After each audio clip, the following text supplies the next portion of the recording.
이러면 이제 끝을 이제 마무리를 쳐봅니다.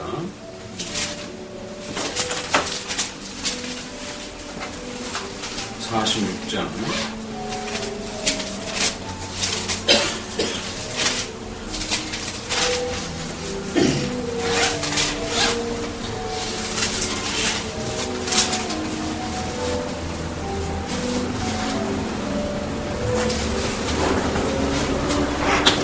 지난번 그 45장 바룩에 대해서 이렇게 공면하면서 그리고 그 마지막 흐름이 바룩도 결국 그 시대의 보편적인 그러한 그 인본주의적인 신앙 그리고 사람을 즐겁게 하는 사람의 욕구를 충족시키는 그런 사람의 기대치에 그 부응하는 이제 그런 인본주의적인 기복주의적인 이런 신앙에 많은 그 교회 지도자들과 또 이 주변 백성들이 이렇게 길들여져 있을 때 결국 이제 하나님의 말씀을 대신 전하는 이제 예레미야 편에 이제 바룩이 섰죠.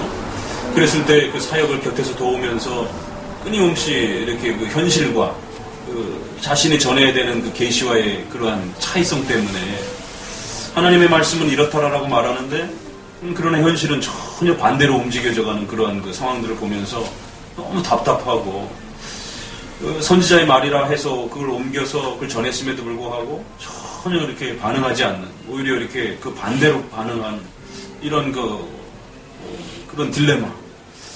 왜 그런가? 하나님의 사역을 바르게 감당함에도 불구하고 왜 이렇게 전혀 열매가 없는 것인가?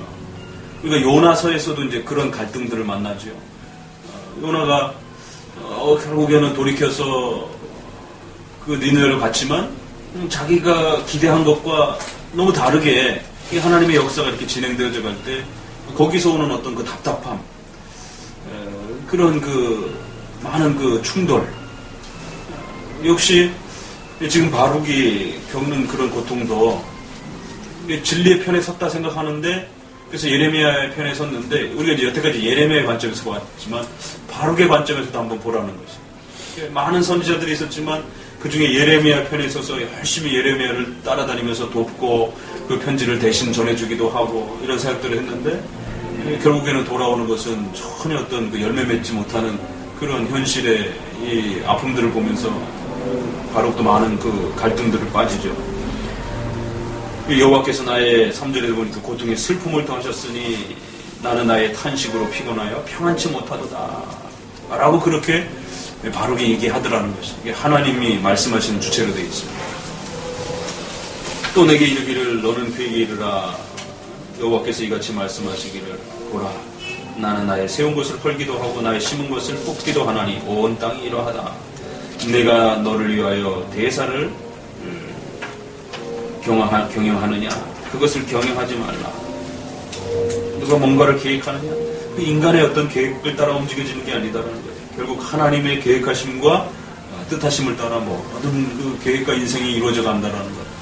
결국 바룩에게 하나님이 가르쳤던 가장 결론적 얘기는 하나님의 주권과 섭리 이를 이해해야만이 이 어려움들을 극복해낼 수 있다는 거죠. 참 이런 면들은 오늘 우리 시대에 우리 개혁신앙을 하는 그 소수의 성도들이 겪는 그런 아픔일 수도 있습니다.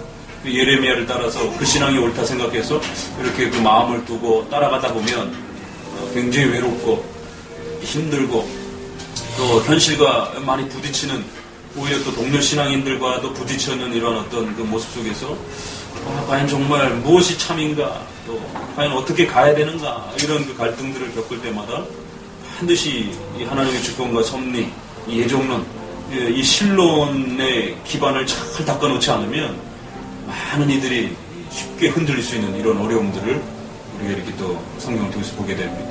그래서 여러분들도 이런 예레미야의 이런 말씀들을 또 잘 살피고 헤아리시면서 특별히 예레미야를 통해서 우리가 소위 말해서 성공적이다라고 하는 어떤 이런 것과 정반대되는 어떤 그 역사들을 우리가 보게 된다는 거죠.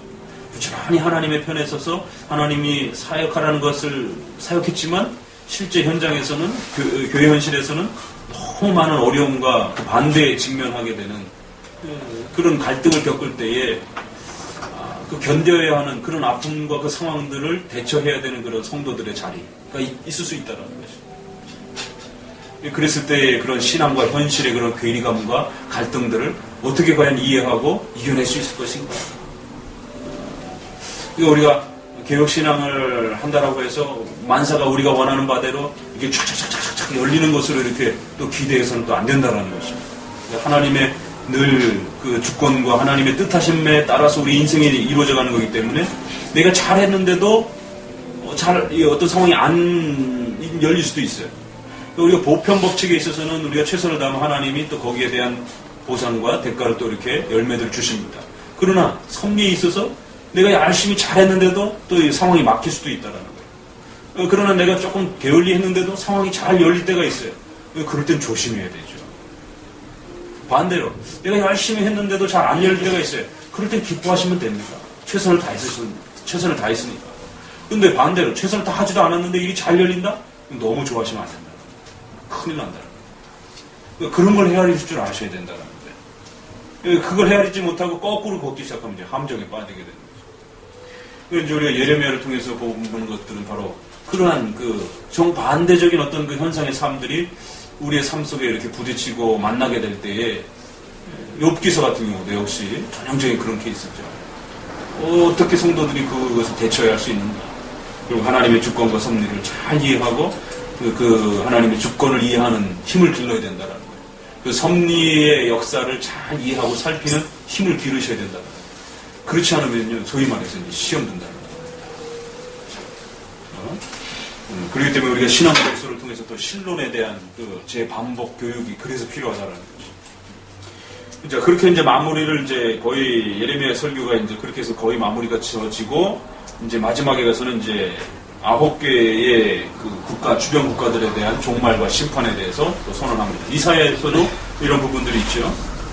에스겔에서도 있습니다. 그런데 예레미야에서 여기 소개되어지는 또 세 선지서에서 다 소개되어지는 이런 부분들. 그리고 다니엘서는 아예 그걸 통째로 주변 나라 국가들에 대한 네 국가를 이렇게 상징화시켜가지고 장차올 네 큰 거대 국가를 상징화시켜서 결국에는 미래적 심판을 얘기를 합니다. 그러니까 이제 요런 종말, 이건 사실 종말론에 해당이 되는 거예요. 구약의 종말론에 해당이 되는 부분입니다.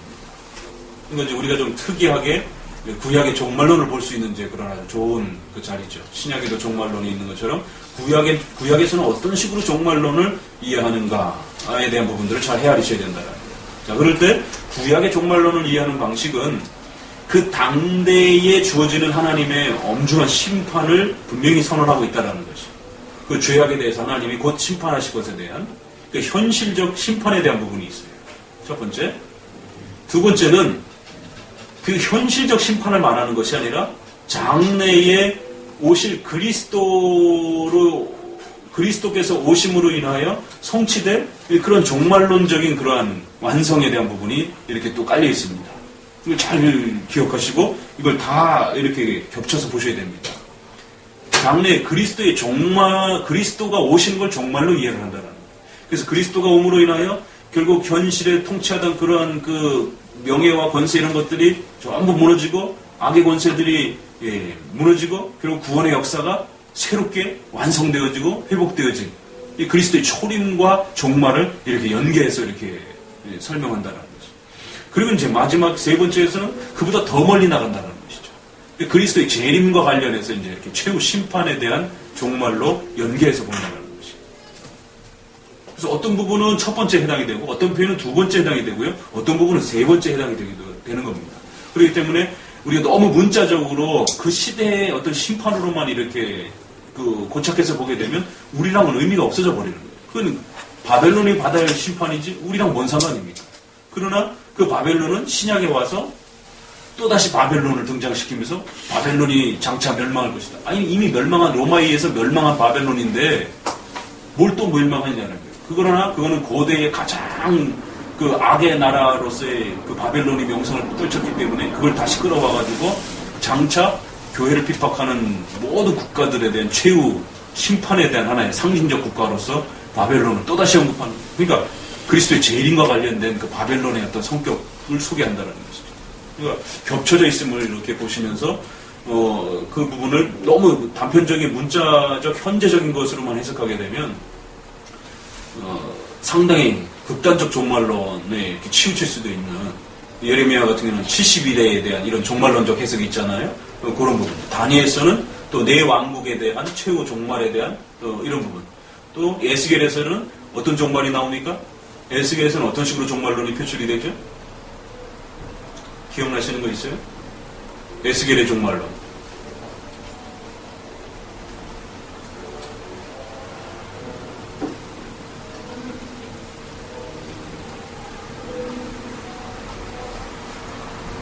기억나시는 거 있나요?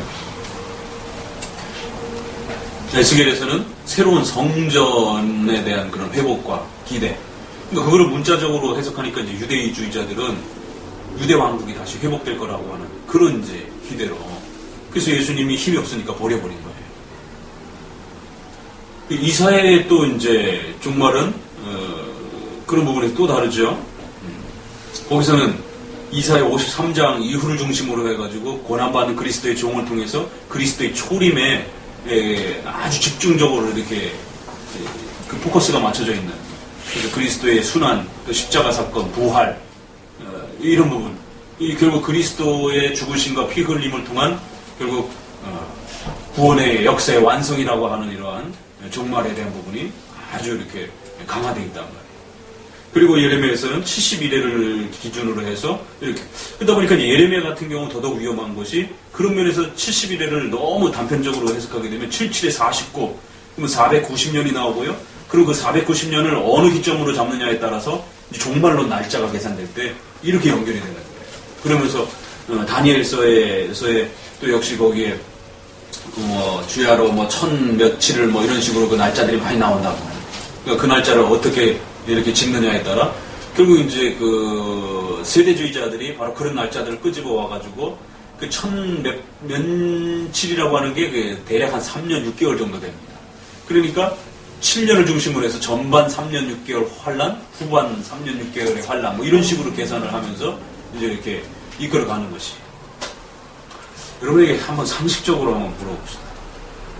휴거가 성경적인 표현입니까? 아닙니까?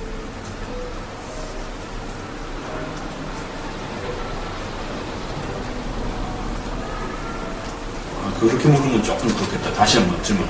휴거가 있을까요? 없을까요?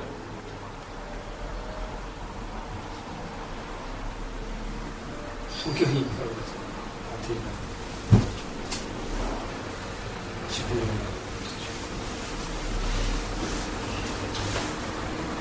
자, 그러면 두 번째 질문. 휴거라는 말이 성경적일까요? 비성경적일까요?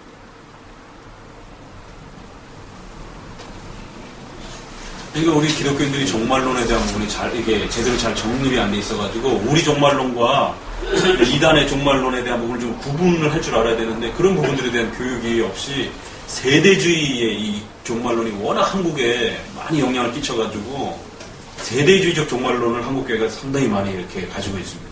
암암리에 상식적으로 성경적이다라고 성도들이 이해하고 있는 부분들의 많은 부분들이 세대주의적 종말론. 여러분 지금 선뜻 대답 못 하시는 게 휴거라고 하는 말이에요. 성경적인 단어가 아닙니다.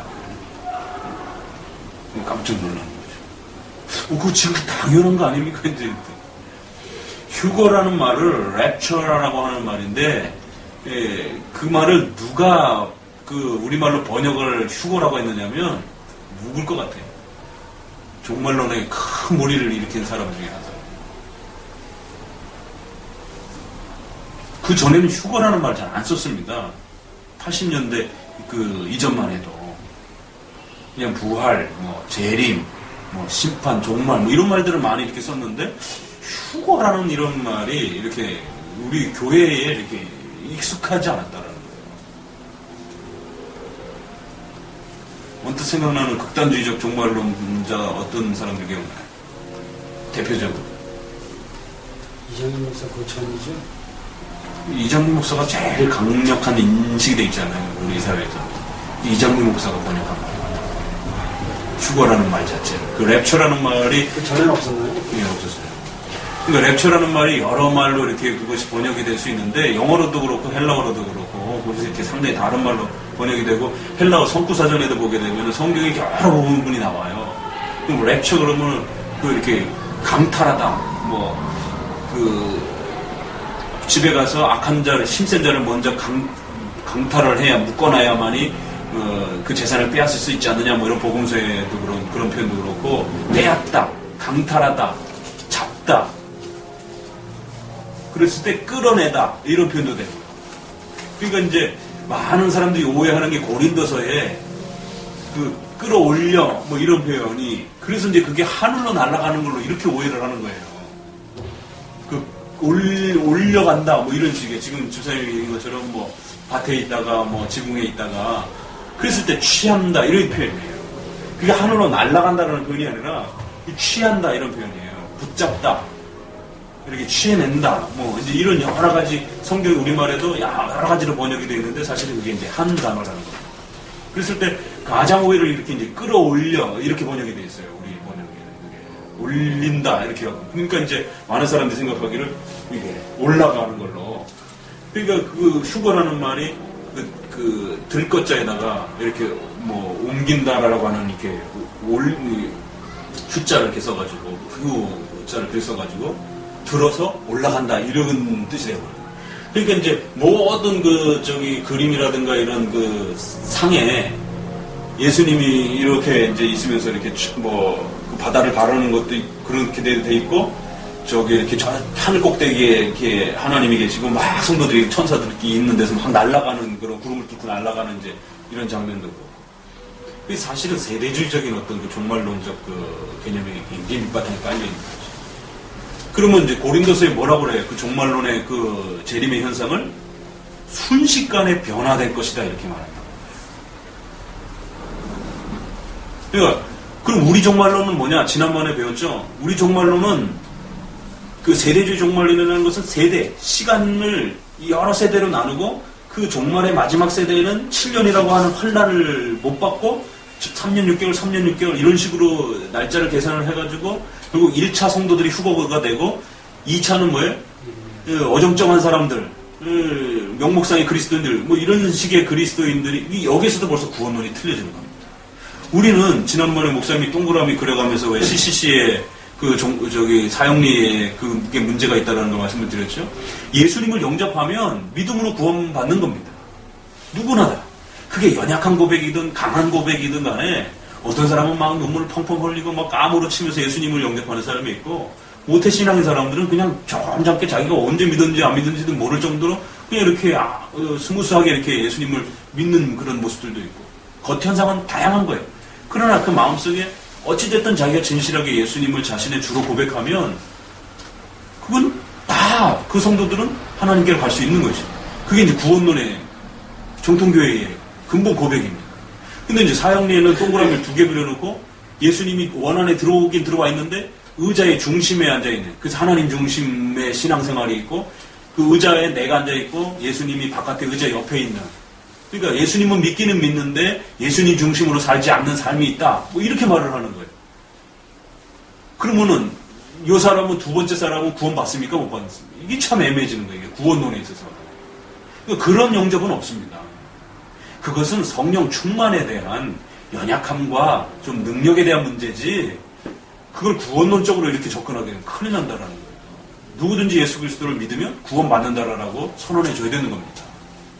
그러니까 성화에 있어서의 어떤 그 열매에 있어서의 어떤 많고 작음의 차이는 있을 수 있지만 구원론에 있어서의 부분은 누구나 다 구원받는 거예요. 그런데 그걸 원을 2개를 그려가지고 마치 두 그리스도인이 있는 것처럼 그러니까 세대주의 문제가 뭐냐면 두 그리스도인이 있다라는 거예요. 그래서 아주 능력 있는 그리스도인들은 1차 때 휴거가 되고 어정쩡한 그리스도인이 아닌 것도 아니고 인 것도 아니고 이렇게 말을 한단 말이에요. 그런 그리스도인들이 남아서 이제 환란을 받고 이제 정화를 거쳐서 결국 7년 환란 후에 결국 그 남아있는 사람들은 이제 다시 또 두 번째 그 들림을 받는다는 거예요. 그래서 예수님이 두 번 재림한다는 그 들림도 2번, 휴거도 2번 있고 이런 식의 어떤 시간차 계산과 어떤 이런 식의 단계별의 어떤 이런 그 해석들을 종말해서 하게 되면 그건 이단에 해당이 됩니다. 세대주의라고 하는 세대. 전체를 7세대로 나눠놓고 앞선 6세대가 다 실패했고, 그래서 예수님의 그 십자가에 죽으심까지도 부정하게 된 거예요. 앞선 세대 다 실패했다. 이제 마지막 7번째 세대, 예수님의 재림에 대한 그 시대가 올 것이다라는 거예요. 그러면서 7년 대환란에 초점을 맞추고, 그리고 휴거에다 초점을 맞추고, 그 종말에다 이렇게 포커스를 맞추는 이런 식의 이제 세대주의였던. 그래서 이제 아담 시대, 노아 시대, 아브라함 시대, 다윗 시대, 뭐 이런 식으로 해서 7세대를 나누는. 그러니까 이제 첫 번째 그리스도인들이 휴거받고, 두 번째 그리스도인들은 그 7년에 무지무지한 그 환란을 겪어야 된다는 거예요. 왜 그 그리스도인들을 겪어야 되느냐? 제대로 안 믿어서 그렇다는 거예요. 그들의 말로는 늘.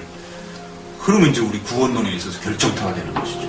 그런 예수 영접은 없는데, 그걸 둘로 나눠놔가지고, 마치 오늘날 신비주의자들이 성령 세례를 갖다가 마치 예수님 믿을 때 구원의 세례가 있고, 또 두 번째는 능력 있는 세례가 이렇게 둘로 있는 것처럼 이렇게 둘로 나누는 이런 방식도 역시 마찬가지입니다. 그리스도인들 둘로 나눠버린다. 그렇지 않습니다. 그리스도인은 하나밖에 없는 거예요. 모두 예수님을 믿는 그 그리스도인. 다만 그 그리스도인 안에 고린도 교회 보게 되면 젖먹이 어린아이와 같은 사람도 있고 장성한 분량이 있는 사람도, 이렇게 말을 해야 되는 것이지, 그 성령 충만, 성화의 문제로 다뤄야 되는 것이지, 그걸 구원론의 문제로 다 둘로 나누니까 문제가 돼요. 뭐가 잘못됐는지 그들이 이게 구분을 잘못하는데, 성화로 나누는 건 괜찮아요. 성화에는 여러 단계가 있으니까. 그렇지만 구원의 기초 단계에 있어서는 절대로 둘로 나눠서는 안 된다는 거예요. 그럼 오로지 불신자와 신자, 그거밖에 없어요. 자, 그랬을 때 이제 우리가 이런 종말을 이제 기초적으로 정리를 하시면서 구약의 종말론을 한번 보시라는 거예요. 구약은 어떻게 종말론이 펼쳐지고 있는가. 그때 휴거라는 말이 이장민 목사가 그렇게 극단적 종말론 그거 펼치면서 번역한, 그 전에는 그걸 그냥 우리는 뭐 다양하게 번역을 하면서 그냥 단지 종말은 부활, 심판, 그리고 이제 정통교회 종말의 최후 심판은 예수님이 재림하시면 동시적으로 다 일어난다. 이게 정통입니다. 예수님이 오시면서 하나님의 최후 심판이 일어나지고, 그 다음에 성도들의 육체 부활이 일어나고, 그때까지 살아남아있는 사람은 순식간에 변화하고, 거기서 천국과 지옥의 심판을 받고, 이게 동시적으로 일어나는 거예요. 그러니까 뭐 어디로 뭐 끌려서 올라가고 뭐 기다리고 뭐 이런 게 없는 겁니다. 시간을 자꾸 이렇게 나눠놓는 거예요. 몇 년 뭐 이런 식으로. 그래서 종말에 천년왕국을 시간차로 계산을 하는 거예요. 그런 식으로. 그러니까 이제 천년왕국을 중심으로 해서 종말론을 집중적으로 강조하게 되면 이제 이단으로 정죄를 받습니다. 기독교 강의에도 보게 되면 칼빈이 그걸 엄히 경고합니다. 제세례파가 그런 식으로 천년왕국을 문자적으로 계산해갖고 종말론을 막 강조했거든요. 그랬을 때 천년왕국론을 그런 식으로 강조하는 자들은 엄히 하나님의 징계가 있을 것이다. 근데 신의 도성에 보게 되면, 신의 도성이 이제 그런 종말론과 관련된 교회 국가론에 대한 이제 그런 배경을 갖고 있는 책이잖아요. 거기도 보면 이제 천년왕국을 당시에도 이단들이, 우리가 요즘에 교회에서 배우는데 바로 이단들이 천년왕국을 그 말시온주의도 그렇고 몬타니즘도 그렇고 신비주의자들이 천년왕국 제시하면서 막 극단적 종말론 막 몰고 가면서 막 사람들 협박하고 막 이럴 때 천년왕국을 그렇게 문자적으로 해서 막 강조하는. 그래서 또 어거스틴도 그걸 비판한다. 그러니까 오늘날도 역시 천년왕국을 이렇게 문자적으로 너무 극단시켜가지고 이렇게 막 강조하게 되면 결국 이단적 그 입장에 설 수 있다라는 것이죠. 그러니까 휴거라는 말도 사실은 성경적인 말이 아니다라는 것을 꼭 명심하셔야 돼요. 그냥 우리는 재림, 부활, 심판 이렇게만 쓰면 돼요. 이장미 목사가 그렇게 펼치는 부분은 그걸 싹, 그러면서 그때 이제 휴거라는 영화가 만들어지고 이제 막 영화 속에 불타는 지옥 막 이런 식의 내용이 나오고 막 그러면서 이제 그 지옥에 가니까 뭐 이제 그런 단계별로 이제 막 그런 어떤 모습들도 보여지고 뭐 천국에 가니까 뭐 아파트라든가 뭐 이런 것들이 이제 그런 간증들이 나오고, 그러면서 이제 퍼시콜레라고 하는 그 미국의 종말론 천국 지옥 체험 간증하는 이제 그 박사가 그 활동을 펼쳤고, 그를 초청해가지고 한국에 퍼뜨린 사람이 이초성 목사였고, 그 이초성 목사가 그 간증 집회할 때 영향을 받았던 이제 그 그룹들이 있는데, 거기에 이장림 목사가 이제 그 영향을 받고 한 발짝 더 나가가지고 날짜 계산까지. 그 앞선 사람들은 날짜 계산까지는 안 나갔는데 이제 이장림 목사는 이제 날짜 계산까지 들어간 거예요. 그리고 이제 그 때에 많은 영화들이라든가 이제 이런 것들이 많이 만들어지고, 그리고 이제 지금 흘러오면서 지금 소위 말해서 천국 지옥 간증하는 사람들 있잖아요. 돌아다니면서 그 파가 다 그 계통파입니다.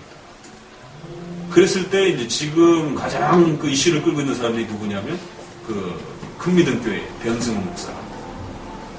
그다음에 이제 송기철 장로 이런 사람들이 이제 입신하면서 이제 천국, 지옥 그 체험 얘기하고 이제 막 이런 식의 그대로 이제 얘기하는 이런 부분. 그러니까 그런 부분들이 그 역사가 그렇게 종말론과 관련해서 그 휴거 그 소동과 관련해서 그렇게 연결이 되어 있다는 것이에요. 그리고 우리는 동시적으로 일어난다라고 이렇게 정통교에서는 그걸 주장한다라는 종말론을 그렇게 시간차로 나눠서 계산하지 않는다라는 거 기억하셔야 됩니다. 자, 그런 이제 세 가지 형태를 같이 겹쳐서 보시면서 그러면은 당대에 결국 그들이 느낄 수 있었던 것은 당대의 그 주변의 그 강대국을 결국 언급할 수밖에 없는 거죠. 그래서 이들은 그 당대의 악인들이면서도 동시에 뭐예요? 장차 올 하나님의 교회를 핍박하는 거대한 세력들이나 국가나 이 모든 것들을 다 복합적으로 이렇게 상징적으로 이렇게 갖고 있는 겁니다. 그러니까 애굽이 단지 애굽으로서 바벨론이 단지 바벨론으로서만 있는 게 아니라 결국 장차 올 악인의 그 가장 대표적인 하나의 모델의 개념. 그래서 왜 한 국가만 언급하지 아니하고 전부 언급을 했느냐면 그 주변에 있어서 결국 이스라엘을 핍박시켰던 그 가장 대표적인 나라들은 이와 같은 엄중한 하나님의 심판의 대상이다라는 것을 선언하면서 특별히 또 각각의 나라마다 심판받는 이유가 또 다 달라요. 이제 그런 것도 보는 재미가 있습니다. 그래서 어떤 면들, 어떤 성격들이 심판의 그 주요 이슈가 되었는지가 또 가장 초점이 되면서 결국 종말의 심판의 이유, 바로 그런 것들이 가장 중요한 또 불신앙의 이유로서 이제 부각이 되는 하나의 요소로서 또 이제 이렇게 남을 수 있다는 것이죠. 자, 그럼 애굽은 어떤가 한번 봅시다. 애굽에는 어떤 게 있을까요? 목사님 이제 읽어주지 않고 좀 여러분들 읽었다고 이제 보고 우리가 중요한 부분만 이렇게 캐치해서 한번 좀 봅시다. 애굽은 어떤 게 가장 문제가 됐을까요? 이들의 그 죄 가운데 특별히 갈그미스에서 바벨론 왕 느부갓네살에게 패한 애굽 왕 바르느고의 군대에 대한 말씀이다. 이건 꼭 줄쳐놓으세요. 바로 그 바벨론이 애굽을 참패시킨 게 바로 갈그미스 전투입니다. 그 유명한 갈그미스 전투예요. 여기에서 이제 패하면서 결국엔 애굽이 확 무너지는 것이죠. 그리고 그 애굽의 그 기병이 아주 유명하죠. 그 마차. 그 애굽의 모세 시대도 보게 된 벌써 그 고대 근동 시대에 마차라고 하는 강력한 무기가 있었잖아요. 그런 기병, 또 큰 방패, 작은 방패, 뭐 이런 거 보게 되면 초판에 이렇게 등장을 보게 되면은 애굽은 굉장히 그 군사 강국이에요. 너희가 그거 다 들고 나가서 싸워봐라. 이렇게 아주 역설적으로. 그래 어디 니네가 그렇게 힘이 세냐? 그래 어디 한번 그러면 총 동원해 너희 힘을 다 동원해서 어디 한번 싸워봐라. 그러면서 또 이제 밑에는 말들아 달리라 병거들아 크피 동하라 용사에 나와라 방패 잡은 구수인과 부딘과 활을 당긴 루딤이며 나올지어다. 그러면서 그날은 주 만군의 여호와께서 그 대적에게 원수가 보수를 하는 날이라. 그러면서 북편에서부터 이렇게 이제 전쟁이 일어나는데 결국 많은 것들이 소용이 없을 것이고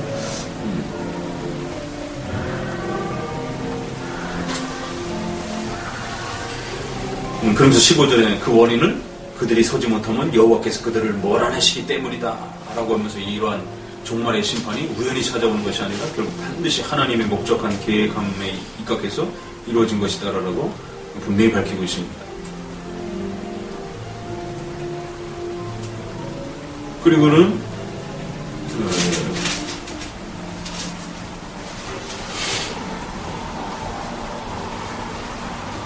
재난의 날이 이르렀고 애굽의 소리가 뱀의 소리 같으니 이는 그들의 군대가 벌목하는 자같이 도끼를 가지고 울 것입니다.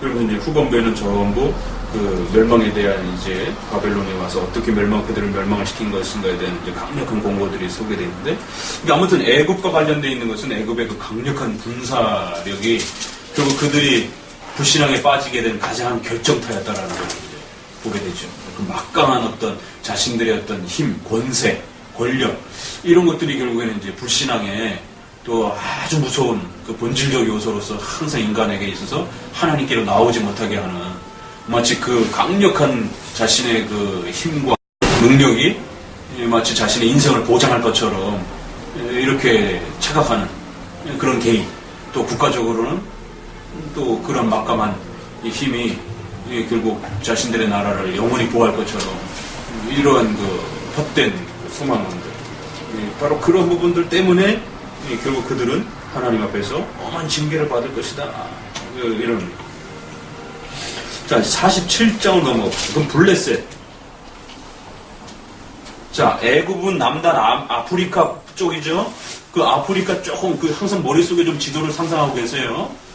계속 이스라엘에 관련된 지도니까. 그 위에 지중해 해안가, 이스라엘 그 옆에 밑에면서 애굽 위쪽, 그 해안가 옆으로 거기가 항상 블레셋이에요.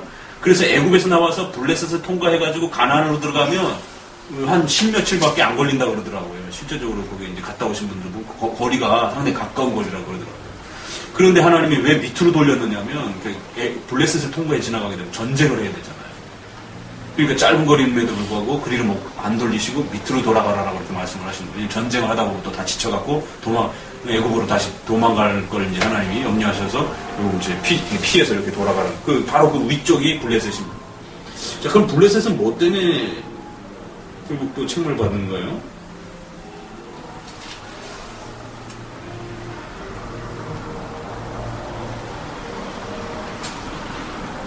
짧지만 아주 간략하게 이렇게 소개가 됐어요.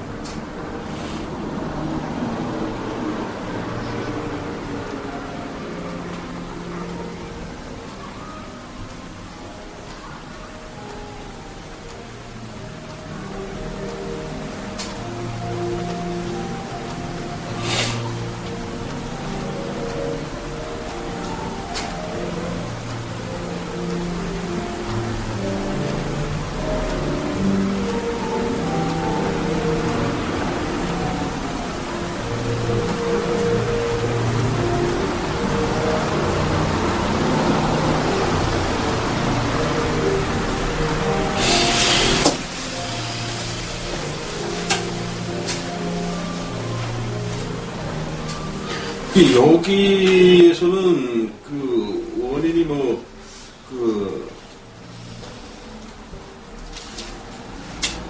정확하게 이렇게 언급은 안 돼 있어요.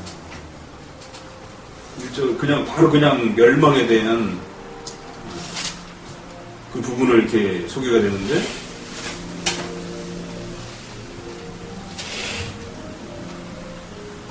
이거는 이제 우리가 다른 역사서에서 이렇게 좀 추적을 해야 되겠죠. 왜냐면 가장 가까운 지역이기 때문에, 골리앗과 다윗과의 싸움에서도 보듯이 골리앗이 블레셋 출신입니다. 가드, 가사, 이런 지역들. 그 법궤를 빼앗긴 그 유명한 사건.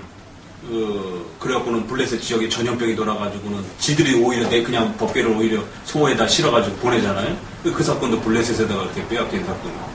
하여튼 제일 이스라엘을 괴롭힌 가장 가까운 지역이기 때문에 그런 이스라엘을 핍박한 그러한 죄악의 내용으로 우리가 볼 수 있고, 그러면서도 또 이제 보게 되는 것은 4절에 그 뉘앙스가 나오는 게, 이는 블레셋 사람을 진멸하시며 두로와 시돈에 남아있는 바 도와줄 자를 다 끊어버리시는 날이 이름이라. 여호와께서 갑돌섬에 남아있는 블레셋 사람을 멸하시리라. 여기 두로와 시돈은 거기서부터 조금 더 위쪽이에요.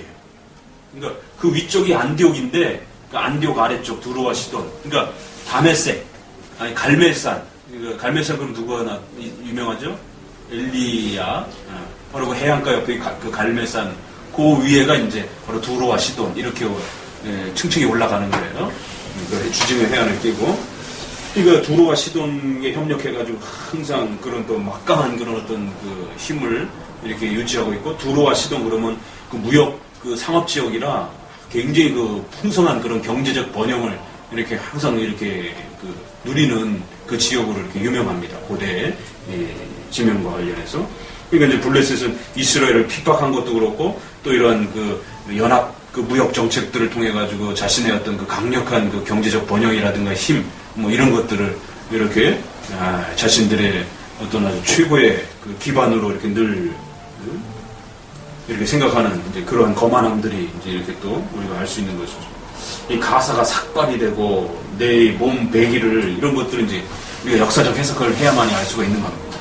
근데 삭발이라고 하는 거, 머리가 없는 것이 이제 고대 사회에서는 가장 큰 수치였기 때문에 결국 이제 그 전쟁의 폐해의 그 슬픔이 얼마나 극심한 것인지를 표현하기 위해서 이제 삭발이 될 것이고, 이제 몸을 베는 이제 이런 몸을 베면서 그런 그 신 앞에 나와서 이렇게 막 그 자해하면서 이렇게 막 슬픔을 표현할 때 이제 그런 행동들을 하는 그 고대의 하나의 행위입니다. 여호와께서 이런 명하셨으니 어떻게 쉬겠느냐. 그래서 자, 그다음에 모압. 자, 지금은 이제 왼쪽 지역이에요. 자, 애굽, 블레셋, 두로, 시돈 이렇게 왼쪽 지역입니다. 이 해변가 치고. 그럼 이제 이스라엘을 가운데 놓고 오른쪽 지역. 요단강이 이제 자 보세요. 요단강이 있고 위에 갈릴리 호수 있고 거기 갈릴리 호수를 끼고 요단강이 오고 맨 밑에 뭐가 있죠? 사해가 있죠. 그 오른편 맨 위쪽으로 보세요. 오른편 맨 위쪽에는 시리아예요. 우리가 통상적으로 시리아라고 하는 그 밑에 그 시리아 지역이 이제 오늘날 시리아 지역이 옛날 지역으로 치자라면 암몬, 아람이고 암몬. 그렇지. 아람, 암몬, 모압. 이렇게 기억하셔야 돼요. 아람, 암몬, 모압, 그리고 이제 맨 아래쪽, 중간 아래쪽이 이제 에돔. 에서의 그 계보인 그 에돔. 이렇게 이제 이렇게 뺑 둘러서 이제 이렇게 하나의 원을 그리고 있는 겁니다. 항상 꼭 기억을 해 주실 필요가 있습니다. 그러니까 이제 모압은 이제 오른쪽 편에서 이제 요단강 건너편에 그 중간 정도쯤은. 자, 그럼 모압은 뭐 때문에 문제가 되고 있나요? 슬프다, 느보여, 뭐 그것이 황폐되었고 점령되었도다 그러면서 애들의 그 울음소리가 들린다 뭐 이러면서 울고 울며 윗 언덕으로 올라가며. 근데 우리가 여기서 이런 자세한 역사적 해석은 할 수가 없어요. 왜냐면 그런 그 지역이 뭐 어디서 어디까지 하는지 알 수는 없지만 그 중요한 본질만 찾으면 되는 거지. 그래요. 그 성경 뒤에 지도 있죠. 그 지도도 좀 이렇게 한번 참고해 보시면서. 자, 그래서 내가 여기 7절에 나와 있네. 그렇죠? 읽어봅시다. 내가 내 공작과 보물을 의뢰함으로 너도 취함을 당할 것이요 그모스는 그 제사장들과 방백들과 함께 포로가 되어 갈 것이라. 공작, 일, 작업할 때 해서 공해서 갖고는 일, 너의 그런 아주 풍성한 직업, 또 보물, 돈, 경제적인 부요함 이런 부분들을 너가 의뢰하기 때문에 결국 그것 때문에 망할 것이다. 그리고는 이제 우상숭배, 그모스. 자, 우리가 그럼 그것도 한번 정리해 봅시다. 애굽의 가장 큰 우상숭배는 뭐죠? 태양신 숭배입니다.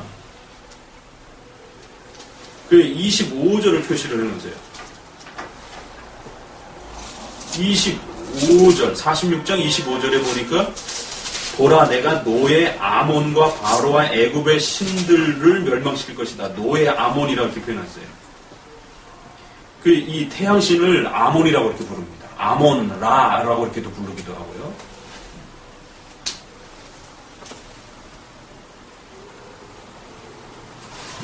아몬이라고 하는 태양신 숭배. 그 다음에 모압은 그모스. 그 다음에 가나안은 바알과 아세라 형태. 그 다음에 그 유명한 또 바벨론 지역의 그 우상이 있어요. 바벨론 지역. 바벨론 지역은 벨이라고 하는 또 이러한 유명한 그 우상 숭배가 있고요. 그 다음에 또 기억해 보셔야 되는 것이 이제 바벨론 다음에 페르시아니까 페르시아는 뭔지 기억하십니까? 저기 그때 페르시아 박물관 그때 같이 가셨잖아요. 페르시아. 메데 파사할 때 그 페르시아의 우상 숭배의 핵심 또 신은 거예요. 그렇죠. 조르아스터교. 그 짜라투스라는 뭐 이렇게 말했다라고 하는 그 유명한 그 배경으로 가진 게 그게 조르아스터 를 이제 배경으로 하고 있는 이야기들인데, 로마는 우리가 잘 알고 있잖아요, 그죠? 로마는 이제 그 다신론이잖아요. 그래서 주피터, 제우스부터 시작해갖고 우리가 많이 뭐 저기 넵튠 뭐도 그렇고 뭐 여러 가지 우리가 많이 영화에서 보는 저거 망치신 그 토르 뭐, 토르도 그렇고 뭐 여러 개가 이렇게 잡신이에요. 그런데 이제 페르시아는 조로아스터계라 그래가지고 그게 그 이원론입니다. 흑백으로 나눠져 있는 이원론. 그러니까 영지주의가 어디서 왔는지 아시겠죠?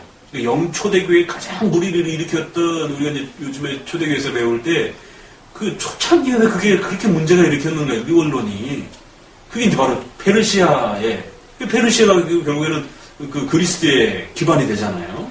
그러니까 그리스의 그 영향력이 그렇게 막강했다는. 그러니까 그리스는 사실 이원론 사상입니다.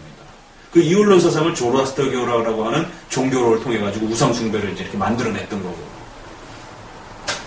그러니까 그런 이제 우리가 국가를 역사를 우상 숭배 관점에서 이렇게 정리를 한번 해봐도 재미있어요.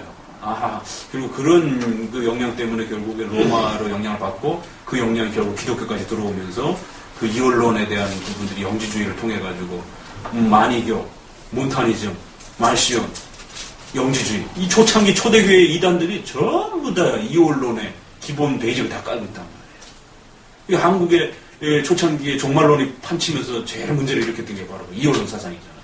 이 세상은 더럽고 교회는 거룩하다. 이런 식으로 극단적으로 나눠가지고는 교회에서 휴가 준비만 하고 막 이런 식의 이제 어떤 극단으로 치닫는 이런 것. 자, 그래서 모아스는 이제 그모스는 좀 잘 안 알려져 있죠. 아무튼 그 경제적인 부귀, 영화, 가치 뭐 이런 것들. 자, 10절 같이 읽어봅니다. 여호와 이를 태만히 하는 자는 저주를 받을 것이요 자기 칼을 금하여 피를 흘리지 아니하는 자도 저주를 당할 것이다. 이러면서 하나님의 이 진노와 심판을 집행하지 않는다면 그보다 더 엄청난 재앙이 임할 것이다. 이러면서 엄히 경고하면서 이제 계속 모압에 대해서 경고합니다. 11절도 역시 예로부터 평안하고 포로도 대본 적도 없고 아주 그러기 때문에 더 기고만장했다라는 것이죠. 그러나 이제 모압의 재난이 속히 임할 것이고 그래서 이제 그들이 의지하고 있던 것들이 결국 다 망가질 것이다라는 것이. 26절 같이 봅니다. 26절. 너를 취하게 할 수 없다. 그가 여호와를 거스려 잘못합니다. 그가 성하는 것에 굶으로 조롱머리가 되더라. 거기도 보니까 뭐라고 나오고 있어요. 그게 결국에는 그 자만함, 결국 그 경제적 풍요로움 때문에 그런 자만심을 가지고 살아가는, 결국 이제 이건 미래적으로도 보게 되면 그러한 불신앙자들의 행태들, 그러니까 돈이면 다 된다라고 하는 어떤 그러한 이 만모니즘, 이런 물질 만능주의적인 어떤 그 사고들이 결국 장차 하나님의 엄중한 이 심판으로부터 그리고 피하지 못할 것이다라는 거. 내가 이스라엘을 조롱하지 아니하였느냐 이러면서 29절에도 보니까 우리가 모압의 교만을 들었다. 심한 교만, 그 자고함과 오만함, 자긍함과 그 마음의 거만함이다. 다 비슷한 말이죠, 사실은. 그래서 결국 그 경제적인 부유함 때문에 아주 거만해져 있는 그 경제적 가치가 어느 정도였느냐면 보세요. 32절에 신마의 포도나무여 너의 가지가 바다를 넘어 야셀의 바다까지 뻗었더니 너희 여름 실과와 포도의 파멸하는 자가 이르렀으니 내가 너를 위하여 곡하는 길을 야셀의 곡함보다 더할 것이다. 그 고대사에서는 포도가 가장 귀중한 그런 하나의 그 음식물이었기 때문에 그것이 얼마나 풍성했는지 이렇게 야셀의 바다까지 먼 지경까지 이렇게 뻗쳤는데 결국에는 재앙 그 모든 포도주들을 없앨 것이다. 내가 포도주에 포도주가 없게 할 것이며 34절에 보니까 그 한 방법으로 니무름의 물도 말려올 것이다라는 거예요. 가뭄을 통해 가지고 결국 포도주를 다 말라버리게 할 것이다라는 것이. 그래 결국 36절에 보면 나의 마음이 모압을 위하여 피리같이 소리하며 이런 건 이제 역사적 해석을 해야만이 우리가 해석할 수 있는 겁니다. 그러니까 피리를 불고 몸을 베고 막 이런 게 고대의 이제 그 슬픔을 자아내는 그런 아주 그 장례식에서 표출하는 그런 하나의 모습들입니다. 수염을 깎고 손이 베어지고 두 발을 머리를 밀고 뭐 이런 것들이 얼마나 그 종말의 심판이 극심할 것인지를 이런 식으로 표현을 한 거죠. 밑에도 보면 모압이 여호와를 거스려 자만하였으므로 42절에 계속해서 그 지적이. 그런 놀라운 것은 47절에 그러나 내가 만일에 모압의 포로로 돌아오게 하리라 여호와의 말이니라. 이것은 결국 문자적으로 현실적으로 해석할 수는 없는 거예요. 이건 결국 그리스도의 초림과 관련해서 이렇게 볼 수 있는 거죠. 모압이 어떻게 돌아오겠습니까? 국가적으로 독립을 한 것도 아니고 결국에는 그 모압의 백성들 중에서 예수님을 믿는 그러한 백성들이 있게 될 것이다라고 하는 것을 이걸 해석할 수가 없는 거죠. 이걸 만약에 문자적인 국가적인 어떤 형태로 해석해 간다라면 전혀 다른 방향으로 나갈 수 있는 거예요. 그러니까 하나님의 엄중한 심판이 그렇게 임하면서도 저보세요. 구약의 종말론이 이방인에 대한 구원에 대한 부분까지도 열어놓고 있다라는 것이죠. 그러니까 이제 유대인들이 마치 자기들 구원만 강조하고 막 이런 것들의 선민사상이 얼마나 위험한 것인가. 그러니까 이미 구약에서 이런 종말에 대한 부분들을 이렇게 열어주고 있다라는 것이고, 그 이방인들에 대한 구원의 부분까지. 자, 49장도 함몬 자손에 대한 부분을 갖고는 암몬의 우상은 말감이라는 것이 또 거기에 보면 나오죠. 1절에 말감이 갓을 점령하였습니다. 말감이 이제 그들의 대표적인 우상. 그러면서 여기도 암몬도 보니까 주로 돈 문제. 4절. 왜냐면 내가 어찌하여 재물을 의뢰하여 말하기를 이러면서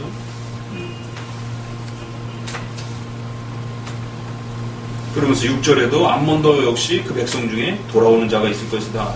에돔 밑으로 와서 이제 에돔에 와가지고는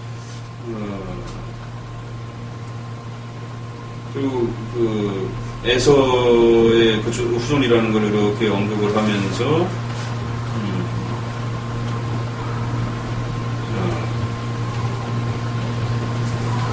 뭐 과부들이 나를 어찌할 것이고 뭐 고아들을 남겨두라 뭐 이런 말도 있고 쭉 보시게 되면은 여기도 16절에 보면은 이제 바이틈의 밤에 산꼭대기를 점령한 자여 스스로 두려운 자인 줄로 여김과 내 마음에 교만이 너를 속였다. 내가 독수리같이 보금자리를 높이 지었을지라도 내가 거기서 너를 끌어내리라. 그러니까 에돔이 그 지역 자체가 워낙 아주 그 요새 같은 그런 지역에 이렇게 살고 있다 보니까 자신들의 그런 안전함을 늘 가장 강력한 또 하나의 생애의 무기로 안정된 그런 어떤 이 생활 기반이 잘 갖춰져 있는 것들에 대해서 더 이상 종교를 필요로 하지 않는 어떤 이런 오늘 현대인들의 어떤 또 그런 모습이 될 수도 있는 것이죠. 국민연금이라든가 노후생활이라든가 뭐 이런 것들 다 완벽하게 자신의 삶의 어떤 기반들을 갖춰놨다고 해가지고 그것이 이제 편안함을 유지하는 어떤 이제 대표적인 이제 어떤 그 거만함의 요소가 이제 결정적으로 역할을 한 거죠. 자, 쭉 내려오셔서 좀 보시고요. 다메섹. 다메섹은 그 아람의 수도를 다메섹이라고 말을 합니다. 이제 다메섹은 이제 짧게 좀 언급하고 넘어갑니다. 그 밑에 게달과 하솔에 대한 부분들이 또 이렇게 소개가 되는데, 게달과 하솔은 이제 이스마엘 자손으로 이렇게 많이 소개가 돼 있어요.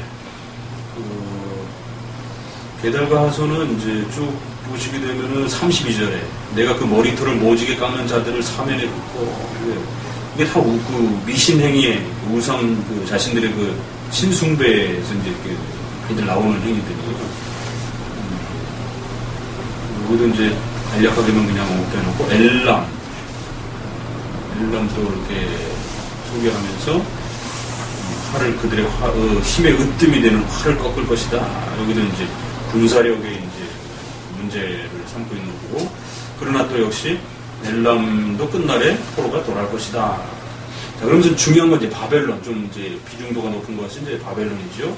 그 처음에 바벨론을 하나님이 도구로 썼다 이러지만 실제적으로 이제 바벨론도 결국 그 심판의 대상이 되는 것으로 이제 이렇게 소개가 됩니다. 그래서 그리고 그 바벨론을 언급하기 전에 잠깐 뭐라고 말씀하시냐면 이스라엘 백성들을 향하여 이렇게 표현합니다. 돌아오라 돌아오라 영영한 언약으로 여호와 연합하자. 이스라엘 전에 돌아오면서 그러니까 예레미야의 그 회복의 가장 큰 특징이 뭐라 그랬죠? 언약론이라 그랬죠. 예레미야 31장부터 33장까지 그 언약을 소개해주면서 그 언약을 집중적으로 이렇게 포커스를 맞추는 그런 그 구원의 모습이 가장 그 예레미야의 특징이라고 그랬어요.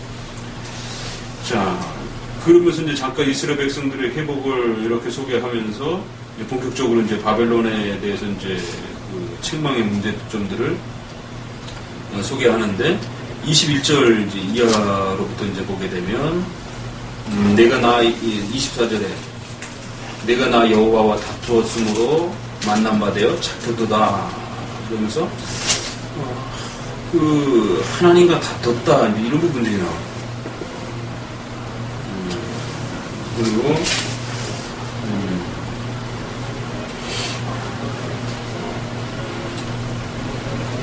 29절에 보니까 그가 이스라엘 거룩한 자 여호와를 향하여 교만하였습니다.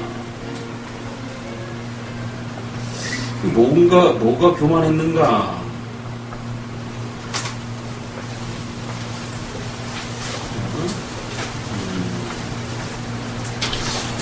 바벨론은 좀 독특해요. 그 바벨론의 교만함이라고 하는 것은 특히 이사야에 잘 나오고 있는데 하나님이 이스라엘 백성들을 그 책망하는 도구로 썼다 이렇게 나와요.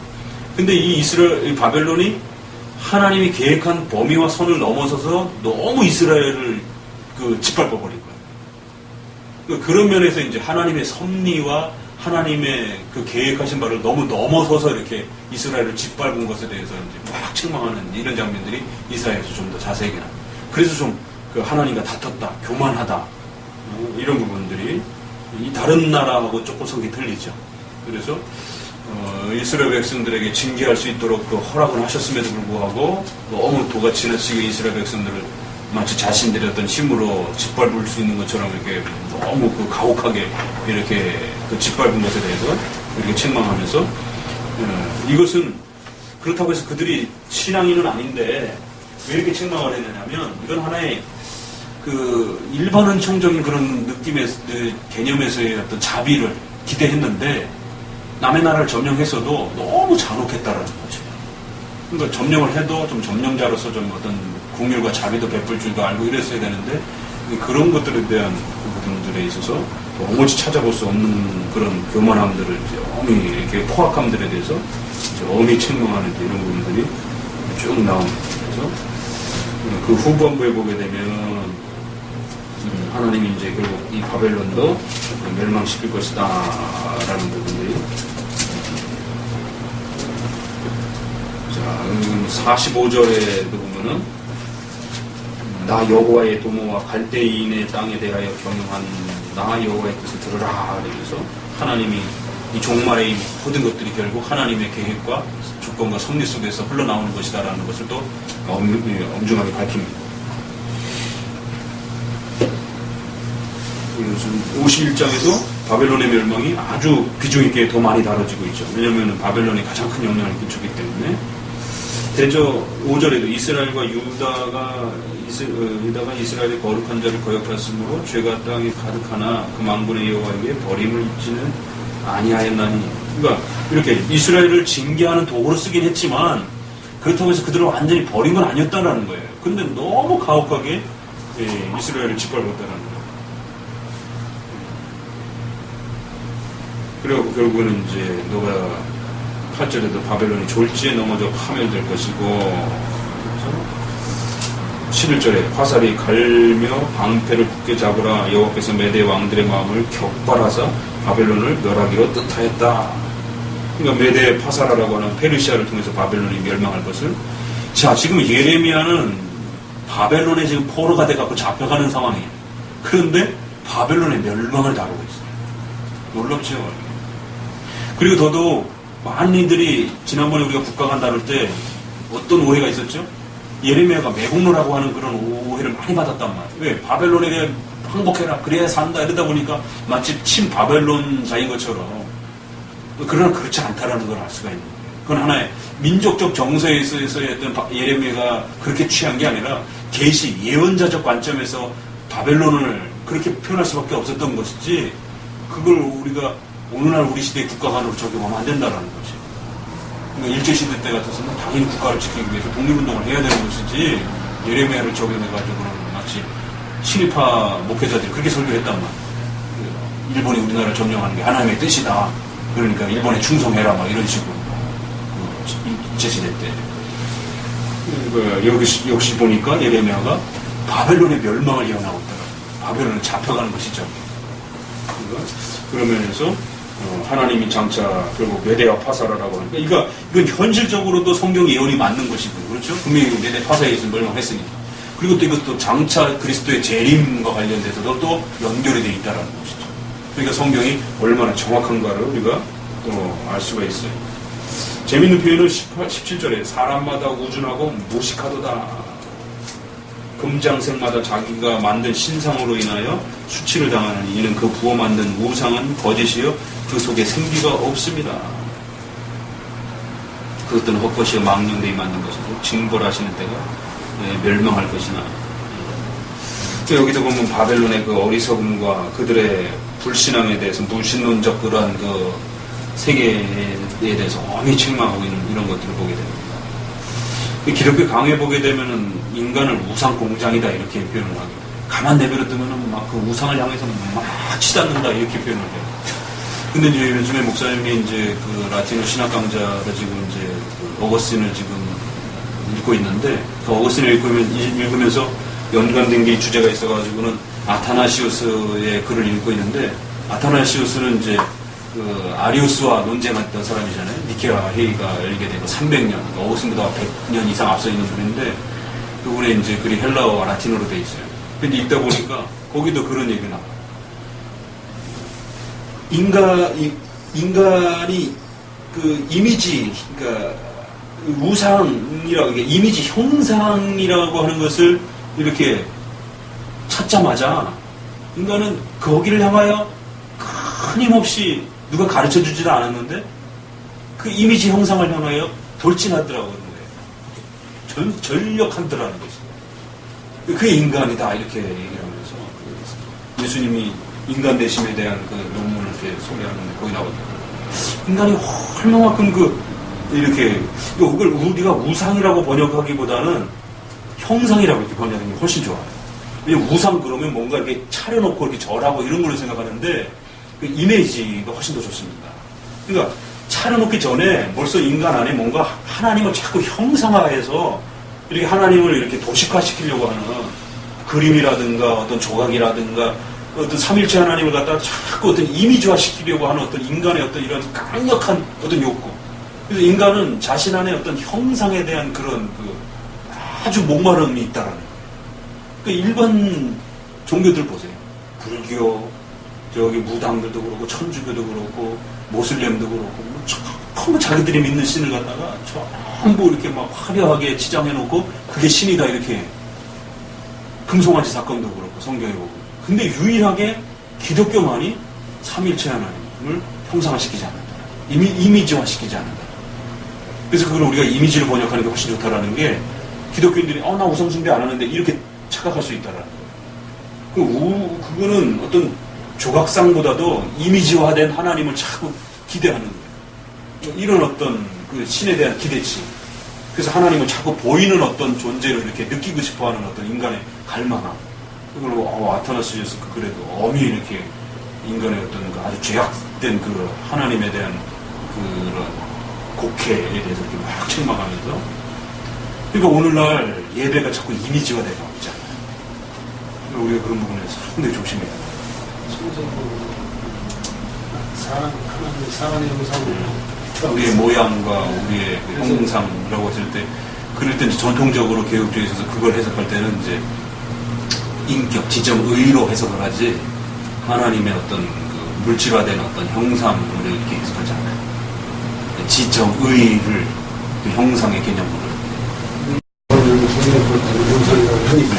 그래서 우리가 그 번역의 그런 부분들이 이제 참으로 중요하다라는 게 달리 우리말에 어떤 그런 표현을 할 수가 없다 보니까 이제 그렇게 번역을 해놨는데 분명히 가르쳐줘야 된다는 거죠. 그거 하나가 온 이렇게 가지고 그 동상을 그러니까 우상을 갖고는 있지는 않아도 그 이미지화된 어떤 부분들을 우리 안에 갖는 것조차도 거기서부터 출발이 된다. 그래서 참 그거는 그 아타나시우스 그 시대에서도 이걸 갖고 싸우느냐고 얼마나 이렇게 좀 몸부림쳤는가. 근데 오늘날은 뭐 이런 이미지화된 어떤 예배 스타일 같은 이런 부분들 너무 자연스럽게 이렇게 왜냐면 실제로 눈에 보이니까 아주 짜릿짜릿하고 어떤 이렇게 더 확 와닿는 게 있잖아. 이렇게 말씀과 귀로 들으려고 하지도 않고 여기서도 역시 바벨론과 관련돼서 이제 그런 이 표현이 보세요.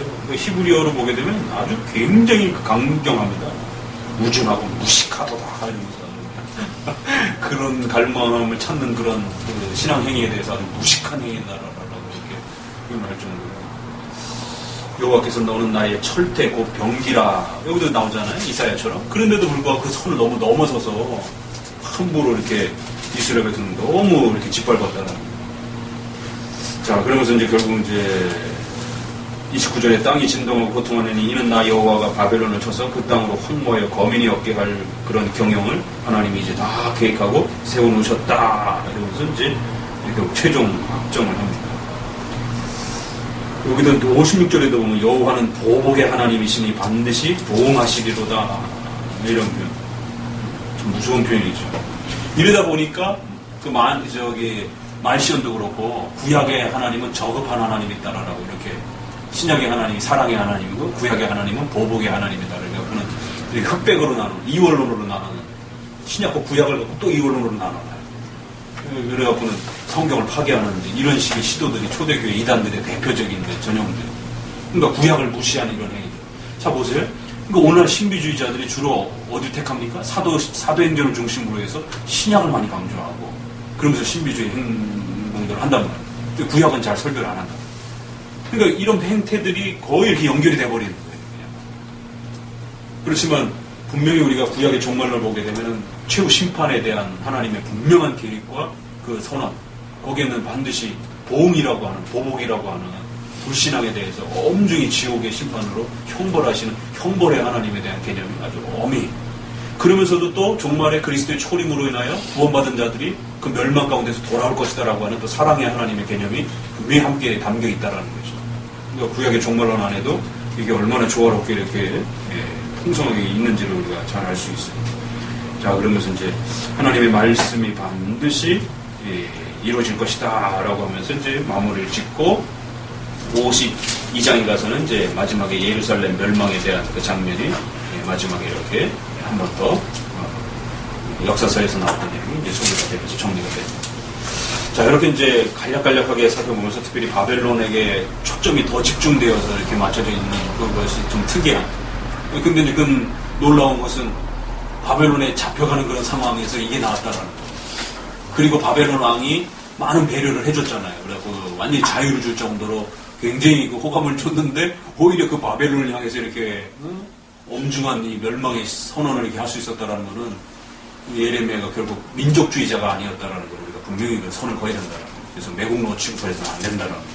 계시자 입장에서 예언자 입장에서 그렇게 자기의 선언을 할 수밖에 없었던 것이지 결국 바벨론에게 이렇게 뭔가 기대거나 그런 입장이 아니었다라는 것을 우리가 볼 수가 있죠. 그래서 구약의 종말론이 이렇게 다양한 이런 또 여러 가지 형태들을 통해서 신약의 종말론에 있어야 될 부분들은 거의 다 포함하고 있습니다. 약간 형식이 달라서 그렇지. 구약에는 이런 식으로 그 주변에 있는 실제 국가들을 언급해가면서 이제 이렇게 최후 심판을 언급하는 거고 신약은 계시록처럼 이제 상징화시켜가지고 이렇게 또 최후 종말에 대한 부분들을 이렇게 뭐 붉은 용인이 뭐 거대한 용인이 뭐 이런 식으로 이렇게 이제 표현 짐승으로 이렇게 표현되어 있잖아요. 전혀 다른 형태로. 그러나 그 내용 본질은 이제 최후 심판, 지옥, 그다음에 예수님의 재림, 그다음에 성도들의 천국에 대한 소망 이런 부분들, 그 부분들이 이렇게 중요한 부분들을 이렇게 다 담겼어요. 자, 혹시 뭐 정말 끝부분 10번 관련해서 혹시 질문하시고 싶었던 내용 있으시면 한두 가지만 듣고 마치도록 합시다.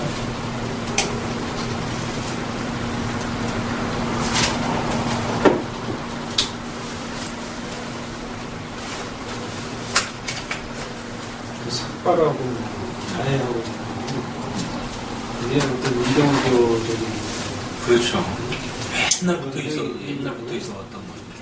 요즘에 부활절이라 또 저기 뭐야 고난주간 저거 한 달에 갖고 저쪽 그 아시아 동남아시아 쪽으로 해갖고 막 십자가에 또 채찍질을 하고 또 막 그리고 또 얼마 전에 뉴스 나왔더라고요. 광화문인가 거기서 또 목사님들이 큰 십자가 또 지금 광화문 순례 행진도 막 하고 막 이런 부분들이 이건 너무 이렇게 뭐랄까 퍼포먼스 어떤 이런 부분. 그러니까 성도들이 성경을 통해서 그걸 깊이 이렇게 마음에 담고 배우고 이래 되는데 자꾸 퍼포먼스 형태로만 자꾸 이렇게 가려고 하다 보니까 그렇게 되면 이제 이교도들이 자기 몸을 막 학대하고 막 이러면서 그런 어떤 고난, 고행, 이게 바로 천주교에 들어간 거잖아요. 그래갖고는 그 고행 기간을 이렇게 사순절 기간을 이렇게 막 두고 막 이런 부분 너무 극심하게 막 몸을 자해하고 막 이런 부분. 쉽게 가려고 하는 것 같으니까 공산이라는 것을 이미지화 시켜갖고 십자가를 두고 하게 하는 것으로 좀 더 성도들한테 강력하게 강의시킨다는 뜻인데 쉽게 가는 거죠. 모두 여기다 떼어놓고 하는 것들 모두 이미지 형성하는 거. 그렇죠. 그것도 하나의 이미지화되는 퍼포먼스죠. 그러니까 성도들이 이제 성격 하나도 없이 또 교회 가서 그렇죠. 누구든지 할 수 있고 이거 펴볼 시간이 없어요. 뭐 일부러라도 펴야 되는데. 그래서 요즘에 멀티미디어 예배가 좀 걱정된다는 게, 그래도 옛날엔 줄 쳐가면서 성경책을 읽고, 그 성경이라도 하는데 이제는 뭐 아예 성경책 딱 역적으로, 이제 교회에서 뭐 다 스크린을 다 저기 뭐야, 구절도 다 비춰주고 막 이러니까, 아예 이제는 성경도 아예 손에 안 들고 다니는 이제 뭐 이런 시대가 됐다. 좀 염려가 많이 나오더라고요, 목소리가. 우리가 좀 걱정을 해요. 그 편리함을 이용하되, 우리가 갖춰야 될 기본은 또 놓쳐서는 안 되는데, 성경이 점점 이렇게 손에서 멀어져가는 어떤 이런 부분들이. 그러니까 예를 들면 스마트폰이 대세지만, 스마트폰에서 성경 다 있지만, 또 스마트폰 갖고 또 성경을 묵상하고 하기에는 또 한계가 있잖아요, 이게. 그렇기 때문에 또 우리가 기본적으로 또 이렇게 늘 자기 성경책에 이렇게 적어가면서 또 늘 해왔던 그런 어떤 또 기본적인 이 성경 공부해왔던 어떤 또 자기의 어떤 기본 카테고리 좀 지켜주고 그래야 되는데, 스마트폰의 편리함을 갖고 마치 그걸 성경 공부 다 한 걸로 이렇게 막 취급하기에는 깊이가 아주 떨어지는. 애들한테도 스마트폰 정도는 그래서 청교력이 떨어진다고 지금 나서도 우리는 지금 그래서 고민해봐야 되고. 그러니까 그 편리한 게 꼭 좋은 거면 글쎄요. 어느 정도 좀 편리하고 좀 사용할 수는 있지만 너무 본질에까지 위협을 할 때는 좀 조심을 해가면서 이렇게 걸러내고 좀 볼 줄 아는 눈이 있어야 되는데. 그러니까 구약에도 그런 종말의 그 혼란함이라든가 이런 부분들에 그 걱정했던 그러한 그 면들이 신약에도 그렇고 오늘 우리 시대에도 여전히 동일하게 고민하는 그런 부분들이 특별히 그 이제 요즘에 그 천국 지옥 간증 그거 저희 노회에도 문제가 돼갖고 이제 제가 좀 자료를 준비해주고 있는데 아무튼 그 이장님 그 파가 아직까지 그 영향력을 끼치고 있는 게 그 분파들이 여전히 남아서 활동하고 천국 간증, 지옥 간증하고 그러면서 막 사람들에게 막 그 어떤 쇼킹한 어떤 그 자극들을 이렇게 막 자꾸 주려고 하는 어떤 이런.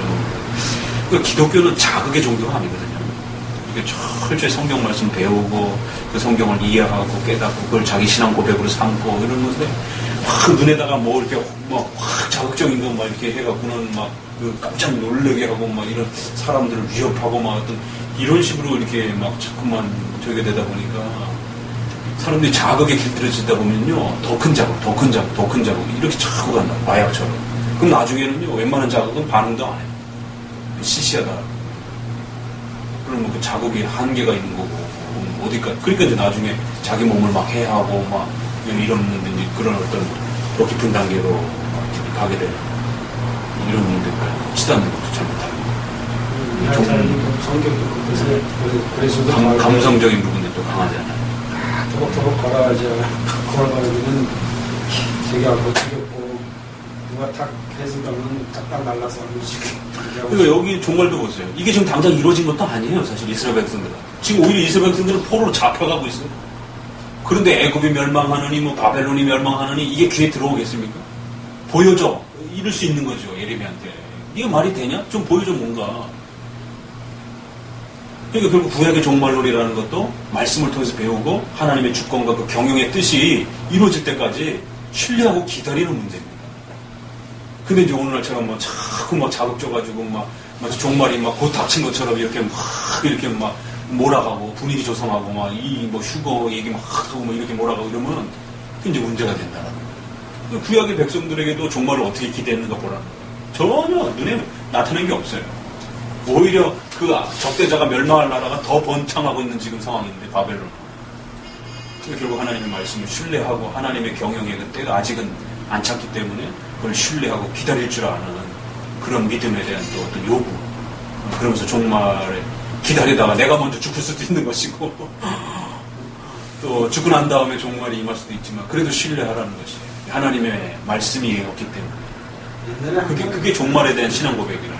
그거 한 번 안 해본 사람 없을 거예요. 하나님 한 번만 보여주세요. 그렇죠. 여기에서 흔들리면 이제 다윗 성결 같은 이제 그런 극단적 종말론파가 이제 판칠 수밖에 없는 겁니다.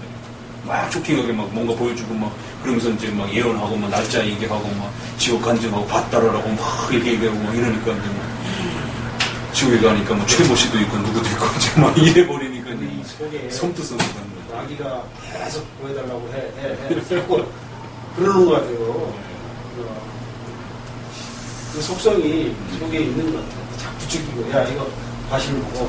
성령과 과실 먹어. 그렇죠. 끝내줘. 자꾸 그러는 거야, 속에. 나타날 수 있는 지적한 게 바로 그 인간의 어떤 그 속성 안에, 자연적 본성 안에 그런 어떤 갈급한 본성이 있어가지고 그냥 내비로 둬도 그런 어떤 이미지화된 형상으로. 그러니까 그게 이제 이 불신앙 이교에서는 이제 그런 식으로 나타나는 거고 기독교적 신앙에서는 하나님을 자꾸 어떤 보이는 어떤 이미지화된 어떤 형태로 섬기고 싶어 하는. 그럴 때마다 이제 개혁신앙은 삼일체 하나님은 영이신 하나님이다라고 하는, 말씀으로 믿어야 된다라고 하는, 여기에 항상 이제 이렇게 그 자리를 지켜주는 그런 차이가 있다라는 것이죠. 그러니까 카톨릭이 그렇게 이미지화된 이유를 우리가 이해할 수 있는 거예요. 온통 다 이미지잖아요. 카톨릭 들어가는 순간부터, 발 딛고 들어가는 순간부터. 자, 오늘 이렇게 좀 해봅시다. 하나님 감사.